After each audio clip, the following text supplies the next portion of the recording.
Hello, मैं doctor Chandrakant पिंपड़े, मैं GHI educational institute की तरफ से आपसे बात कर रहा हूँ।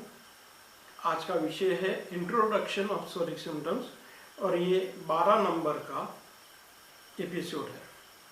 ये यहाँ से मैं सोरिक सिम्टम्स लूँगा और सोरिक सिम्टम्स के बारे में मल्टी डायमेंशनली मैं बात करूँगा।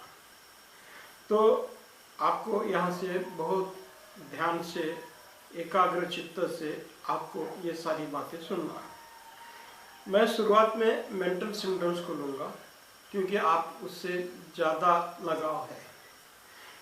होम्योपैथिक डॉक्टर का ये मेंटल सिम्टम्स पर बहुत ज़्यादा लगाव है, तो मुझे ये पहले मेंटल सिम्टम्स के बारे में मिसअंडरस्टैंडिंग दूर करना है। बहुत सारी गलतफहमी हो चुकी है और उसका दुरुपयोग भी हो चुका है। अब मैं एक एक बात आपके सामने बयान करता हूँ। डॉक्टर जेम्स टेलर केंट इनके केस टेकिंग में मेंटल सिम्टम्स का असाधारण महत्व है। वो मेंटल सिम्टम्स को फर्स्ट नंबर देते हैं, फिर बाद में जनरल सिम्टम्स को नंबर देते हैं, मगर मेंटल सिम्टम्स को वो पहला नंबर देते हैं। ऐसा क्यों हुआ? डॉक्टर केंट इन्होंने मेंटल सिम्टम्स को इतना इम्पोर्टेंस क्यों दिया? क्योंकि डॉक्टर हनीमान का एक जगह पर स्टेटमेंट ऐसे है कि बॉडी एंड माइंड एक कोनी साइड है, एक कॉइन के दो साइड है। तो इस प्रकार से डॉक्टर हनीमान इनका वर्णन है। अब इस पॉइंट को ध्यान में लेते हुए डॉक्टर जेम्स टेलर केंट ने माइंड के सिम्टम्स पर जोर दिया, मगर डॉक्टर हनीमान इनको ऐसी बात करना नहीं थी। डॉक्टर हनीमान इस बात के विरुद्ध में है। Doctor James Taylor Kent, doctor George Vithoulkas और बहुत सारे डॉक्टर जो हुए उन्होंने मेंटल सिम्टम्स के ऊपर बहुत जोर दिया। अब इन बातों को बहुत साल बीते, करीबन डॉक्टर हनीमान के बाद में यही परंपरा चालू होगी कि मेंटल सिम्टम्स को बहुत महत्व दिया गया। जो रेपर्टराइजेशन में मेंटल सिम्टम्स के बिना रेपर्टराइजेशन अधूरा है, इस प्रकार की बात हुई। मगर डॉक्टर केंट इन्होंने डॉक्टर सैमुअल हनीमान के भी शब्द यूज किए, मगर उन्होंने अपने मन से भी बहुत सारी बातें आगे की। कुछ शब्द का आधार उन्होंने डॉक्टर हनीमान का लिया, जैसे डॉक्टर हनीमान बोलते हैं striking, uncommon, peculiar symptoms, strong symptoms. इस प्रकार से उनके शब्द की मदद डॉक्टर जेम्स टेलर केंट इन्होंने दी और अपनी खुद की विचारधारा उसमें मिक्स की। अब इसके वजह से बहुत बड़े मिसअंडरस्टैंडिंग निर्माण हुए और बहुत सारे डॉक्टर जो है वो किताब ज़्यादा पसंद करते हैं जिसमें मेंटल सिम्टम्स का ज़्यादा वर्णन है, मगर डॉक्टर हनीमान इनका प्लान टोटली अलग है। अब मैं आपको इसके बारे में थोड़ी सी अलग बातें बोलता हूँ। एक साधारणता इंसान का एक स्वभाव है। अगर मैं किसी व्यक्ति के बारे में अच्छा ही बयान करूँ, मैं बोलूँ कि ये व्यक्ति बहुत अच्छा है, ये बहुत दिलदार है, इसमें अच्छी क्वालिटी है, तो मेरी बात की इधर कोई ध्यान नहीं देगा। मगर मैं ये बोलूँ कि ये फलाना व्यक्ति बदमाश है, ये लुच्चा है, ये बैंकरप्टेड है, इसने इतने लोगों को लूटा है, इसका कैरेक्टर ये है, मैं अगर इस ढंग से बात करूँ तो बहुत सारे लोग मेरी बात इंटरेस्ट से सुनेंगे। वो अगर मैं उस आदमी के अगर मैं स्तुति करूं तो वो बात सुनना नहीं चाहेंगे, मगर अगर मैं उस व्यक्ति की निंदा करूं तो मेरी इस बात को सब लोग अप्रिशिएट करेंगे और बहुत बड़े प्रमाण में लोग मुझे सबूत भी नहीं मांगेंगे। वो बोलेंगे हाँ आप बोल रहे हैं, वो हो सकता है, वो आदमी बदमाश हो सकता है, वो आदमी लुच्चा हो सकता है, उसका कैरेक्टरलेस हो सकता है, सब लोग भरोसा कर लेंगे। मगर मैं बोलूँ अगर वो आदमी बहुत धार्मिक है, बहुत जेंटल है, तो इस बात के ऊपर उनके मन में शक पैदा होता है, या एक कान से सुनते हैं और दूसरे कान से छोड़ते हैं। ये मानवीय स्वभाव है। आप हर गली में, हर घर के आजू बाजू आप यहीं इसी ढंग से बातें होती है। हर कोई एक दूसरे व्यक्ति के लिए जो एब्सेंट है उसके बारे में कुछ ऐसी बातें करता है, उसकी निंदा करता है, ताकि वही एक सब्जेक्ट बनता है जो एक चर्चा का रहता है। लोग बोलते हैं कि इसने ऐसा नहीं करना चाहिए था, इसने ऐसा कर दिया, ये ऐसा ही है, वगैरह वगैरह वगैरह। तो ये बातें सारी दुनिया में भरी हुई है और इस बात में लोगों का बहुत इंटरेस्ट है। अब ये टीवी सीरियल भी उसी ढंग की है, उसी चक्कर में चालू है। वो उसने ऐसा किया, वैसा हो गया, वगैरह वगैरह। प्लेन कोई भी काम नहीं करना चाहता। तो ये दुनिया का ढंग है। अब इस बात का डॉक्टर केंट इन्होंने बहुत फायदा उठाया। मैं स्पष्ट रूप से बोलता हूँ, डॉक्टर जेम्स टेलर केंट इन्होंने फायदा उठाया और बहुत सारे डॉक्टर ने उसका फायदा उठाया। उन्होंने दवाई का वर्णन इस ढंग से किया कि जिसमें इस टाइप के स्टेटमेंट है। जैसे फॉर एग्जांपल उन्होंने बोला कि प्लेटिना का पेशेंट बहुत ही अहंकारी है, बहुत प्राइड है उसके अंदर। पल्सोटिला का पेशेंट डरपोक है, टिमिड है। स्टेपेजिग्रिया इसमें साइलेंट ग्रिप का है। नैट्रम मूर का पेशेंट ये एक दो उसके लव अफेयर हो सकते हैं। इस ढंग से उन्होंने वर्णन किया। उन्होंने वर्णन किया कि सीपीआई के पेशेंट के चेहरे पर सैंडल टाइप दाग रहे थे, फ्रिकल्स के दाग रहे थे, उसके घर में उसका छल हुआ रहता, वगैरह वगैरह। ऐसे बहुत ढंग के वर्णन किए गए। फास्फोरस का पेशेंट के बहुत बड़े दोस्त है। कल्करा का पेशेंट बहुत मोटा है। कैप्सिकम का पेशेंट जाड़ा है और लाल भून चेहरा है। कार्बोवेक का पेशेंट थोड़ा सा सुस्त है। तो इस ढंग से उन्होंने अलग अलग बातें की। पूरा मटर मेडिका इसी ढंग से भरा हुआ है और इसी ढंग को डॉक्टर लोगों ने पसंद किया, आम लोगों ने पसंद किया। यहाँ तक बहुत सारी किताबें भी निकली कि जिसमें पर्सनैलिटी ऑफ ड्रग्स करके किताबें निकली कि ये दवाई की पर्सनैलिटी इस ढंग की है। और वैसे डॉक्टर लोगों की सोच बन गया। डॉक्टर लोग ये सोच रहे कि थूजा का पेशेंट ऐसा होना चाहिए, फास्फोरस का पेशेंट ऐसा होना चाहिए। और उसमें बहुत सारे डॉक्टर ने उनके विचार मिक्स किए और इसके वजह से डॉक्टर हिनमैन इनकी बातें आप तक नहीं पहुँची। ये बहुत बड़ी दुखद कहानी है। डॉक्टर हिनमैन कुछ अलग बात करना चाहते थे मगर उनकी बात आप तक पहुँची नहीं। अब मैं वही बात आपसे करना चाहता हूँ जो डॉक्टर हिनमैन आपसे कहना चाहते हैं। जब ये बात को आप अच्छी तरह से समझेंगे तो आपका ये मेंटल सिम्टम्स की इधर देखने का नज़रिया बदल जाएगा।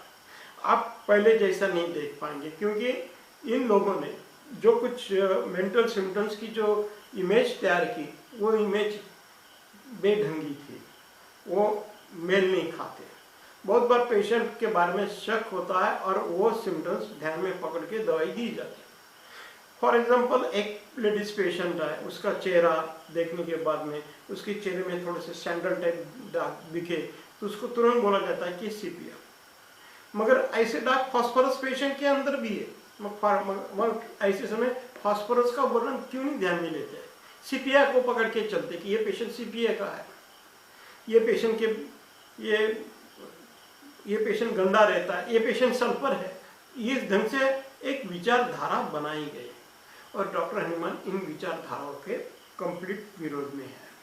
वो ये कहना चाहते हैं कि आप इस ढंग से सोचो मत। डॉक्टर सैमुअल हिनमैन आपसे हाथ जोड़ के विनती करना चाहते कि आप इस ढंग से सोचो मत, आप इस ढंग से लेबल मत लगाओ। बहुत सारे मटर मेडिका में अलग अलग प्रकार की लेबल है। कुछ जगह पर ये बोला है फॉस्फोरिक पेशेंट बोला है, फॉस्फोरिक कॉन्स्टिट्यूशन बोला है। अब ये कॉन्स्टिट्यूशन ये शब्द का अर्थ है कि जिस घटक, कॉन्स्टिट्यूट यानी घटक, तो इन घटकों के वजह से बना हुआ है। अब आप मुझे बोलो फॉस्फोरस के कौन से घटक रहेंगे? कोई सोचने जैसी बात है। अगर फास्फोरस के घटक ही रहेंगे तो इंसान का जीना मुश्किल हो जाएगा। तो ऐसी चित्र विचित्र बातें उन्होंने की। बहुत डॉक्टर लोगों ने मेडिसिन का वर्णन करने के समय उनको अलग अलग नाम दिए। अब आपको ये सारी बातें मालूम है। कुछ डॉक्टर ने ये बोला कि ये चीनी पेशेंट है, ये हॉट ब्लडेड पेशेंट है, इसका इस प्रकार का टेम्परामेंट है, ये इस प्रकार का बर्ताव करता है। मगर डॉक्टर हिनमैन ने ऐसी बातें की नहीं और डॉक्टर हिनमैन ऐसी बातें करना नहीं चाहते, वो मना ही करते हैं। मगर इसके बावजूद भी यही बातें हुई और इसी प्रकार का मटर मेडिका सामने रखा गया है। जैसे एक व्यक्ति रेस्टलेस है तो उसको आर्सेनिकम एल्बम ये बोल दिया गया है। फिर ऐसे वजह से हमारी दृष्टि भी वैसी बन गई।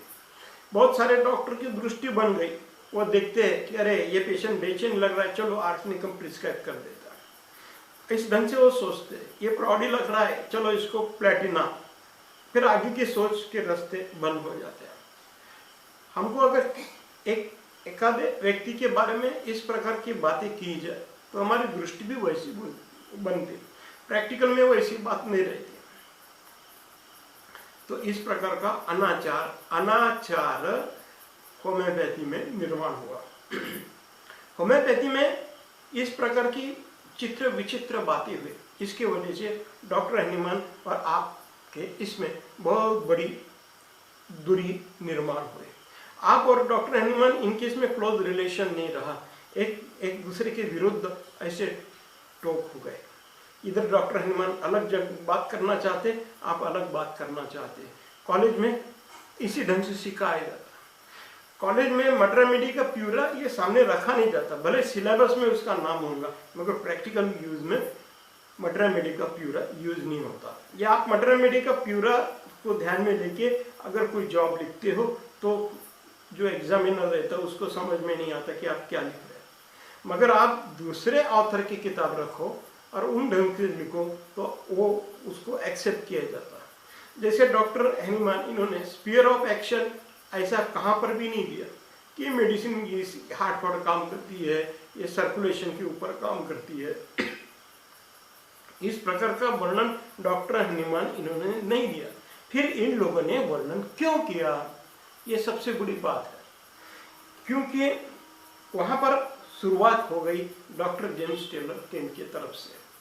डॉक्टर जेम्स टेलर केंट, इन्होंने इस प्रकार के विचार बनाने की एक प्रथा चालू की। उन्होंने ऑर्गन जैसे सब्जेक्ट को उन्होंने फिलोसॉफी ये शब्द डाल के सारी बातें अलग कर दी और एक रास्ता खोल दिया है कि आप आपके अलग अलग विचार उसमें डाल सकते हैं, क्योंकि फिलोसॉफी का सब्जेक्ट है। डॉक्टर हनीमान इन्होंने साइंस निर्माण किया और डॉक्टर केंट इन्होंने इसको फिलोसॉफी बोल दिया।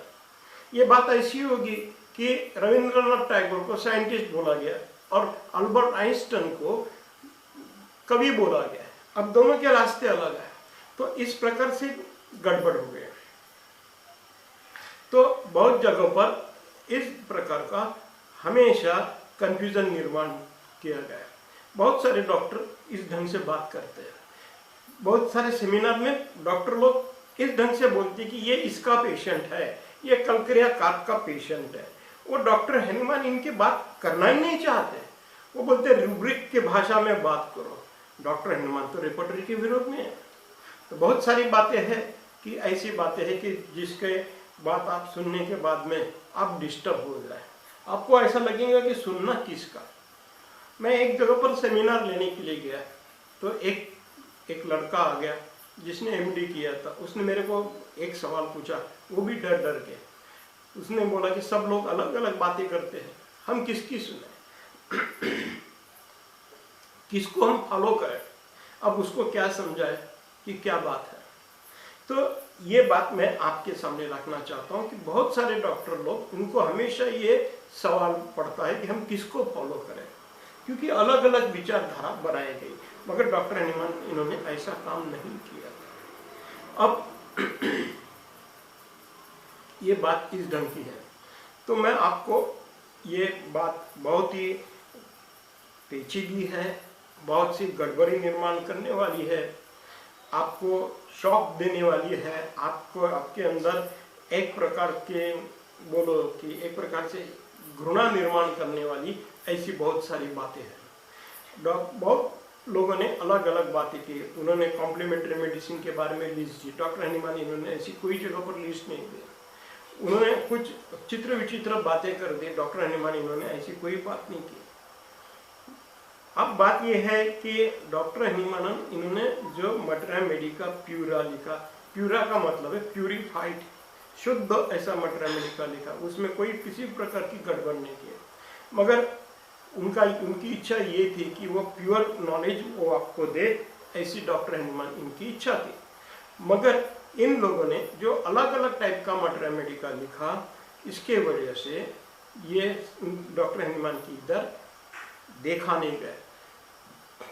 और एक दुनिया का एक हमेशा का एक नियम है, जिस चीज़ की एडवर्टाइज किया जाए, जिस चीज़ के बारे में सब लोग बातें कर रहे हैं, वो बातें सही है ऐसा माना जाता है। अब मैं बहुत सारे डॉक्टर के विरुद्ध में बात कर रहा हूँ कि ये मटर रेमेडी का उचित नहीं है, तो डॉक्टर हैनिमान इनकी बातें मेरे को आपके सामने पहुंचानी है।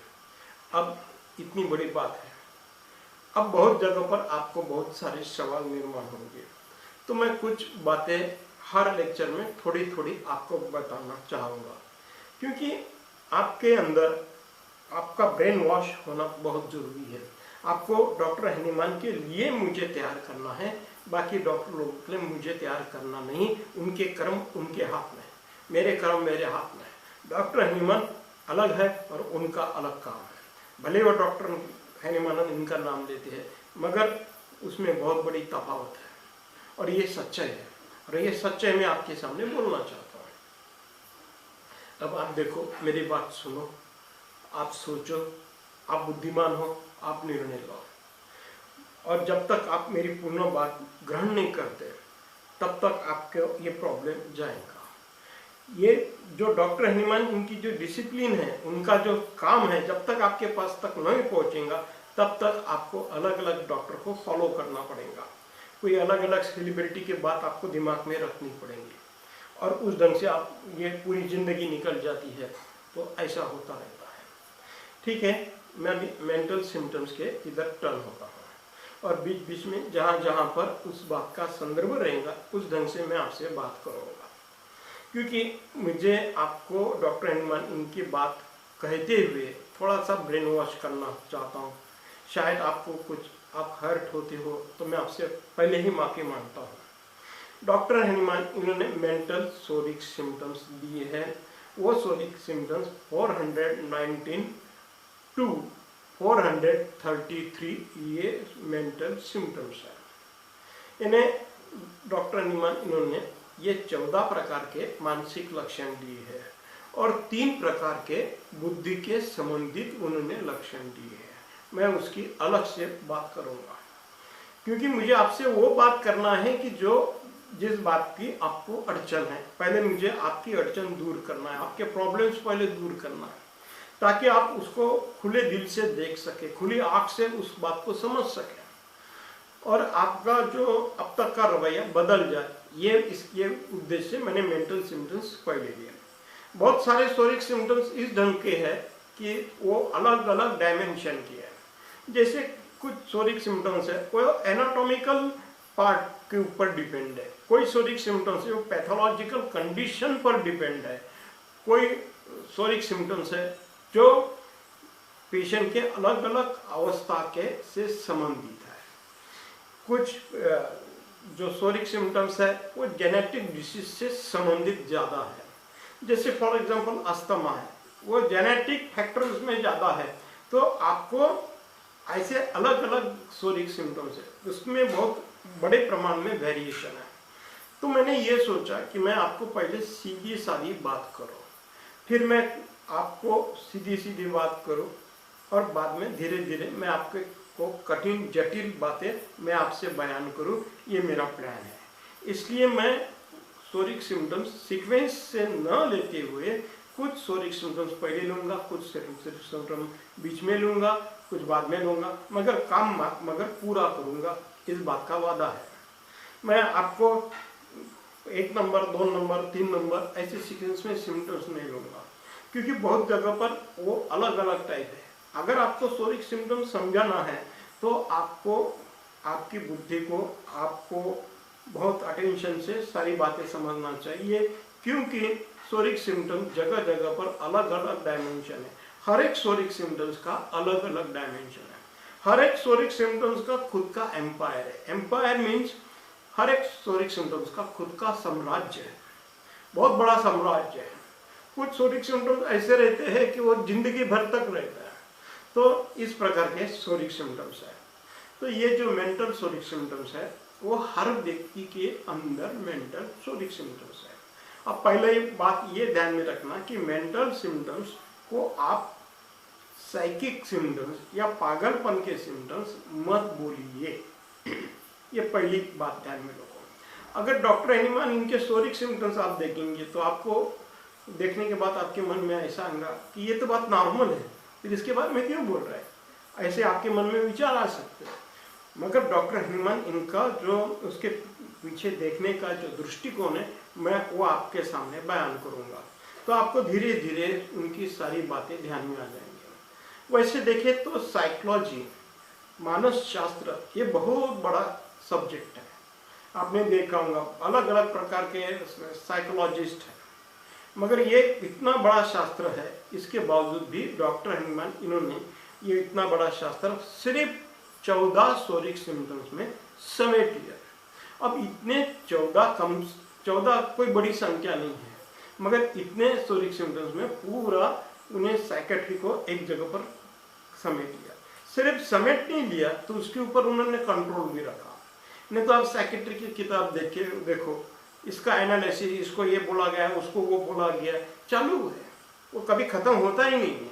साइकेट्रिस्ट एक प्रकार की बीमारी की जैसी बात है, वो कंटिन्यू चालू रहता है उनका बोलना। एक्चुअली वो बात देख के हैरान हो जाते हैं कि एक्चुअली उनको कहना क्या है, कौन से साइकोलॉजिकल सिम्टम्स है, कौन से नॉर्मल है, कौन से एबनॉर्मल सिम्टम्स है, ये समझना कठिन हो जाता। मगर डॉक्टर एनिमान इन्होंने जो बातें बताई तो उससे उन्होंने सारी बातें चुटकी से सॉल्व किया। सिर्फ 14 सोरिक सिम्टम्स से पूर्ण मानस शास्त्र उन्होंने ये कर लिया, अपने कब्जे में लिया और उसके ऊपर एक प्रकार की डिसिप्लिन निर्माण किया। डॉक्टर एनिमान इन्होंने जो मेंटल सिम्टम दिए, अगर आपको उसके बारे में गहराई से सोचेंगे तो आपको ध्यान में आएगा उन्होंने कितने ठंडे दिमाग से काम किया होगा।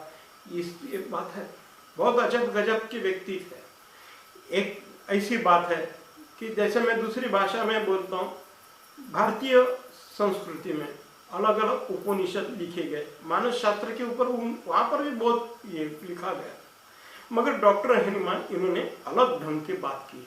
उन्होंने इस ढंग से बात की, उन्होंने सॉल्यूशन दिया। अब एक बात मैं आपसे बयान करता हूँ, वो बात से आपको मेरी बात ध्यान में आ जाएंगे। आप लोग जानते हैं जगह जगह पर मेटाफिजिक्स ज़्यादा है, धार्मिकता बहुत ज़्यादा है। टीवी पर अलग अलग चैनल्स है, वो धार्मिकता सिखाना चाहते हैं, वो मेडिटेशन करना सिखाते हैं, ध्यान करना सिखाते हैं, अलग अलग बातों के ऊपर प्रवचन होते हैं। तो ये सारे बातें टीवी पर ज़्यादा पॉपुलर है। आस्था चैनल है या अलग अलग चैनल है, उसमें बहुत ये बातें बताई जाती है। मगर डॉक्टर एनिमान इन्होंने उसका सॉल्यूशन बोला है, और वो सॉल्यूशन जब आप सुनेंगे, उस सॉल्यूशन को आप समझेंगे तो आपको ध्यान में आ जाएगा डॉक्टर एनिमान इन्होंने कितना बड़ा काम किया है। अब देखो, मैं आपको एक दो उदाहरण देके मैं मेरी बात करता हूँ। जैसे एक पेशेंट थी, उस पेशेंट को उसका मुझे फ़ोन आया, उसने मुझे बोला कि मुझे बहुत गुस्सा आ रहा है, मेरे पास्ट लाइफ की सारी बातें मुझे ध्यान में आ गई है, बहुत दुख होता है, बहुत संताप होता है, बहुत चिढ़ निर्माण होती है, ऐसा लगता है क्या करूँ, कौन सी चीज़ तोड़ूँ, कौन सी चीज़ फोड़ूँ, बहुत मन में विषाद निर्माण हो रहा है, बहुत बुरा लग रहा है, किसी चीज़ में मन नहीं लग रहा। तो उसने उसका बहुत बड़ा वर्णन किया कि इन्होंने मुझे ऐसा किया था, ऐसा टॉर्चर किया था, मुझे ऐसे बहुत सारे वर्णन किए। मैंने उसकी सारी बातें सुनी। मैंने उसको एक ही बात बोली कि आप ऐसा कीजिए, ये दवाई का डोज लीजिएगा और आप मुझे 3 घंटे के बाद में आप मेरे से फिर से फ़ोन पर बात करना और हम आगे की बात आगे करेंगे। अब उस व्यक्ति ने वो दवाई का डोज लेने के बाद में आधे घंटे के अंदर वो व्यक्ति शांत हो गए, उसका गुस्सा गायब हो गया, उसका विषाद गायब हो गया, सब बातें ऐसी हो गई। और उसके बाद में वो भूल गई कि उसको क्या बोलना था, वो किस विषय के बारे में बोल रही थी, ये भी भूल गई। वो अपने लाइफ में फिर से समरस हो गए। तो बहुत जगह पर मुझे इन बातों के अनुभव आ गया। मैंने इस बात को जज किया कि ये ऐसी बड़ी घटना है। यहाँ पर अगर धार्मिकता की बातें करेंगे तो यहाँ पर बहुत सारे आपको प्रवचन सुनना पड़ेंगे, बहुत सारे लोग अलग अलग बातें करेंगे, गुस्सा नहीं करना चाहिए, इसने ऐसा बोला, वैसा करना, ये करना, वो करना। मगर उस व्यक्ति को अगर ये डॉक्टर हनुमान के ढंग से अगर दवाई मिलती है तो बहुत सारे प्रॉब्लम हो सकते हैं, और वो व्यक्ति धार्मिक का को न जाते हुए डायरेक्ट इसका वो हल निकाल सकता है। अब मैं इसके बारे में, ये जो मैं आपसे पॉइंट बोला हूँ, इसके पॉइंट के बारे में मैं अगले एपिसोड में मैं बात करूँगा। Thank you please.